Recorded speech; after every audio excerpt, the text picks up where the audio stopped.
Welcome back, everyone. Welcome back to the Beer Thrillers headquarters here. Time for another Futurama episode review and take a look at a beer. Yeah, this one's a little bit late, sorry. Original plan was to have each video review is kind of going to be the Monday, the day of the episode. Or at least a day or two later. This is a full week later because there's even been a new episode and everything. But life gets in the way. I got 4 daughters, one of which is 9 months, the other is 16 years old, and got a new job. So things are a little bit in flux. But anyway, first let's get to the beer. Thanks to a friend at work. Got an IPA from Foam, The Shining. Interesting story is, while I was preparing to do the video and everything, cleaning the office and getting things ready, the beer decided it would shoot up and explode. Got a puncture hole or something right at where the labeling is. So that's why I'm not cracking it open to pour it. That's why it's kind of already opened. But cheers, I already got to taste it a little bit from that because I had to shotgun, drink it for a bit because I didn't want it to go to waste. But it is very good. I'll be doing an actual beer review article then for this, but thank you. So shout out to Emily, thank you for that. It's The Shining by Foam.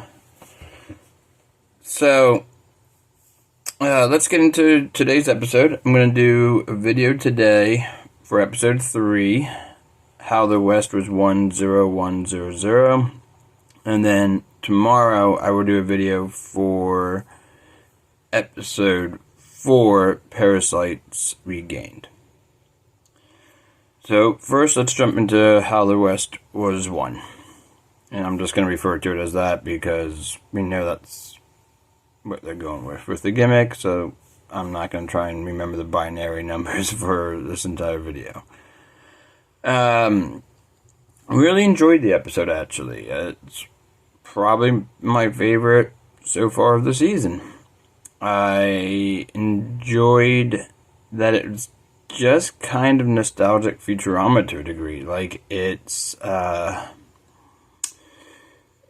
It's getting back to its roots of here's a linear plot line, they go on kind of adventure, wacky things, and this one, the theme is Wild West. Kind of like how they did the Atlantis episode, where it's just a linear plot for the most part, with each character having their little segments of the plot. And, they picked a non-future theme for that, Atlantis. This one, it's Wild West. I enjoyed the basic setup to how they had got to this Wild West idea. My qualm is probably the same one you probably read online. Maybe not referred to it as actual Bitcoin.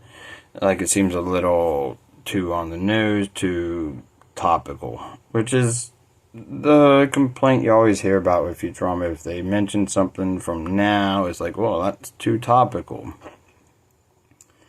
I mean, you're writing a show based on 1,000 years from now, but you're writing it now. My issue is more when Fry would make mention of something that he wouldn't have seen because he was already frozen type of thing. I mean, so that's, But anyway, so the Bitcoin thing is a little bit of a throw off. I personally would have done something named it Future Coin, and it's almost like a parody in and of itself, and it's just Future Coin because it's Futurama. Get it?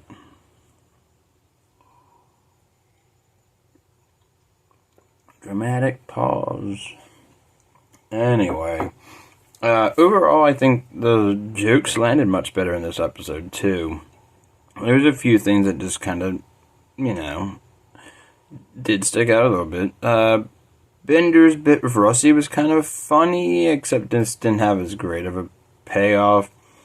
Zoidberg taking over the doctor office basically as soon as Roberto killed him was great. I loved that. Speaking of which, Roberto in the episode is absolutely fantastic. And I even enjoyed the little bit of callback in a way of having him interact with Hermes and Dwight. And then this leads into, I'll get to that complaint later. The voice thing, that's a complaint everyone's had. So I'll get to that a little bit later. But Hermes and Dwight's, story plot was good. It's typical, almost teen angst and dad stuff, So, also, Dwight leaving Hermes and wanting to be, Roberto's little sidekick has to hurt, Hermes a little bit more because of the whole episode where, Roberto tries to skin him alive thing. I mean, that's kind of a thing. Leela's plot elements are good. Her taking over as barmaid, bar wench, brothel second in command is pretty good. Fry figuring out about Borax, it was great. And Borax Kid as a whole in this episode is actually really great. He is a very minute side character that they've actually kept consistent and only used when relevant, rather than shoehorning him in more than needed. So I liked him. Professor and Amy are there. Professor's basically just a plot element to primarily get the story going. I did enjoy the callback with him, though, saying, "Oh, I am already in my pajamas." Which, as you've probably read it online and stuff, is that catchphrase that we all thought was going to continue after, episode 2. Or, the Fox run, the episode 2. And it stopped. So it was kind of a fun little callback to that. I do enjoy the new characters introduced. The cackling, prospector, bar guy. The player piano robot, which is just a player piano, which was cool. And the brothel bar woman who's, I don't know if you want to call it bipolar, but flips from generous to hate to generous to hate was good. And I think everything worked really well, too. The Robot Mafia's in it, and they're kind of, a little ham-fisted in, but they also work, at least, you get the joke of the end cap joke of them being the head stuck in the store, back at the back of the, building. You get, that one-line joke. The Fry bit where he's "Oh, bye, Robot Mafia," also doesn't, that now leads me into, my next thing about, voice. Fry doesn't sound quite Fry all the times, because actors are getting older. So, him just having that one line just felt off and just seemed unnecessary. I thought Dwight did sound off at first in the episode, and then other times he also sounded almost pubescent, he was going through puberty as the episode went on. Which, he's 12, so that would actually work, but I don't think it's really a planned thing. But I don't know, maybe it is. I'm not behind the scenes. Overall, the jokes I thought were much better. The plot element idea of using the robot heads to mine crypto was great. I think they could have done a little bit more with it all, though. And that's kind of been a running theme I've had with this season. Feels like there's just almost more that needs added in. We're getting to stuff. We got this. We got that. Things are there. Things are happening. But things aren't able to also breathe. A joke, it happens and then we're moving on. It's almost Family Guy-ish in that aspect. But not to their level of joke, style. It's just, bam, joke, move on. Instead of let it breathe, instead of letting things necessarily move naturally. It feels crammed in episodes, and I don't know if they really wanted to keep it to within a 30-minute plus commercial time frame because of possible future moving it to other stations or whatever the plan is. I don't don't quite fully understand that. Like, I don't. Because, I mean, in theory, I guess they could make the episodes however long they want. Like, Disney Plus episodes for, like, Mandalorian, Secret Invasion stuff. You got one that's an hour long, one that's 30 minutes, one that's 40 minutes, one that's 38 minutes. Like, it's kind of all over the place. So I don't know if they'll be holding completely to a set time. But they are. Like, they are acting like they are. So, I don't think that's the real problem, though.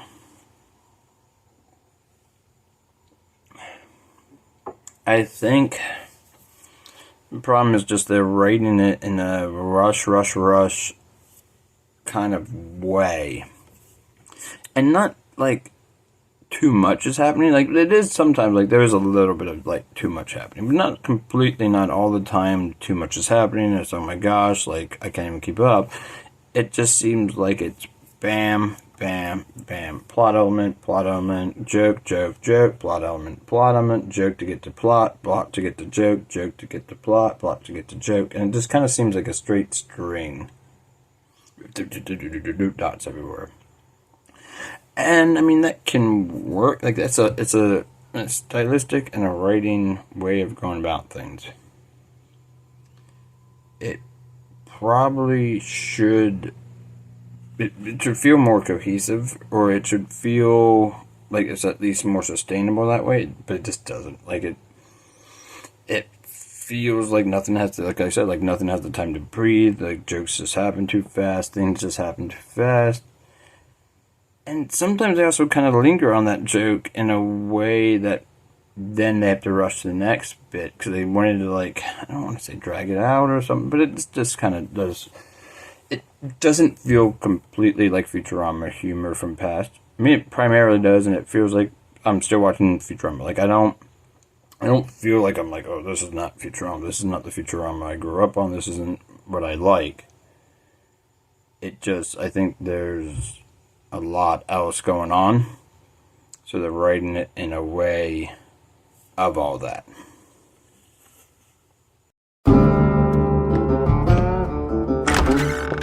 Hello, I'm Zoidberg. Like you, I'm a doctor. So, what's your survival rate? Pretty high. I'm a psychiatrist. Got a patient coming round for anger management about now. Hiya, Doc.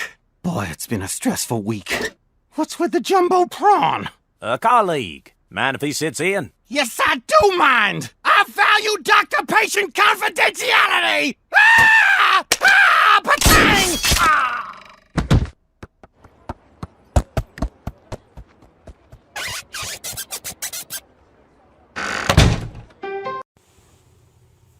I think they could have maybe also done a little bit more with the crypto story idea too. Like, I feel like they just wanted it as the vehicle to get them to the Wild West, which is fine to a degree. Like, it's fine to a degree. They could have gotten a lot more jokes out of it. They could have gotten a lot of mileage out of it that they kind of didn't. Like, Professor could have explained why they have to do this or why that, and there could be jokes. There could be at least elements. Generally, it's fine. The episode's still fine. It's not going to be a bad episode. You'll rewatch it and you'll like it. I think that's the trend with the Hulu is, like, the season so far, every episode's not been horrible. Nothing, like, bottom trash episodes. Like, Comedy Central's runs some of their, like, absolute worst.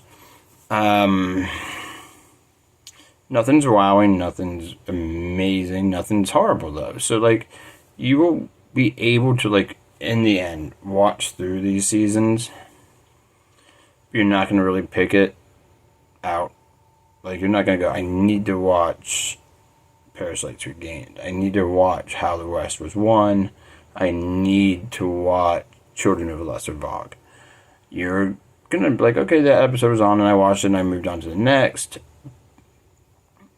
But, like, cause, like, when I want to go and watch a Futurama episode, I'm gonna, like, plug in, like, Teenage Leela Hurdles, or Professor Farnsworth's Parabox, or one of the Anthology of Interests, or the Why Are the Fries? Like, I mean, Jurassic Park, because I just want to mention that because I know it bugs the crap out of Drew and some other of my friends. Like, there's just certain ones that, like, I can just go, yeah, I'm going to definitely pay attention when it comes through, when I'm binging. These, I'll be, playing my Switch, sitting in bed, and look up and give a chuckle when I hear the jokes I like, oh, I am still in my pajamas. Like, so, like, it wasn't good to see a callback like that, and I am kind of, I don't want to say leery or somewhat irked, because, like, first episode is their typical meta rebirthing, like, thing like they did with the Comedy Central one, and, like, the beginning of Bender's Big Score. And then episode 2 is immediately into the nostalgic, hey, we had this opportunity because it's now 20 years later, so let's do it. And then, like, this one is good because it's not like that. It's like it's in the theme of how the old episodes were done in this storytelling element. So it's great. And I do also like that they did throw in, like, one nostalgic, like, joke and stuff. And it's like, hey, here's a big callback from, like, a long time ago. Like, when you were probably not debt-ridden and, like, worrying about if you're going to have to eat ramen noodles tonight. And, like, you were just, on the high school. Yeah, you were just going to high school. Yeah. Oh, God, I feel old.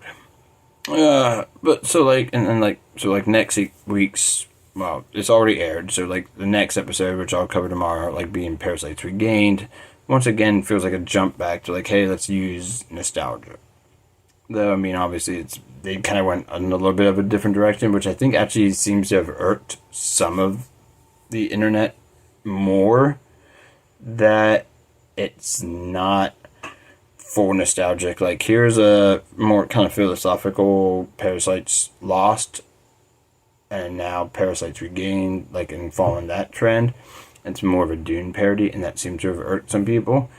I'll go into that a bit tomorrow when I do all this rigmarole, this video again. But so stay tuned for tomorrow. Have updated quite a few new articles on the blog. Make sure you be checking them out. We've been volunteering at the Fuzzy Few Festival each night, Amy and I, for the Alzheimer's Association, so check that out. Check out the beer reviews we've done lately. There's been a few. There's a few new breweries opening and a few closings and changes and whatnots. So make sure, check on over at the blog at thebeerthrillers.com. Check us out on Facebook, Instagram, yada, yada, yada, X, Twitter, whatever the crap that is now. Who knows, Threads even. I'm on there. Check us out. We doing our thing. And thank you for watching. I will say cheers to all that, because this is an amazing beer and I want to keep drinking it. And I'm going to shut up so I can keep drinking it. And I just want to say thanks for checking us out. See you tomorrow.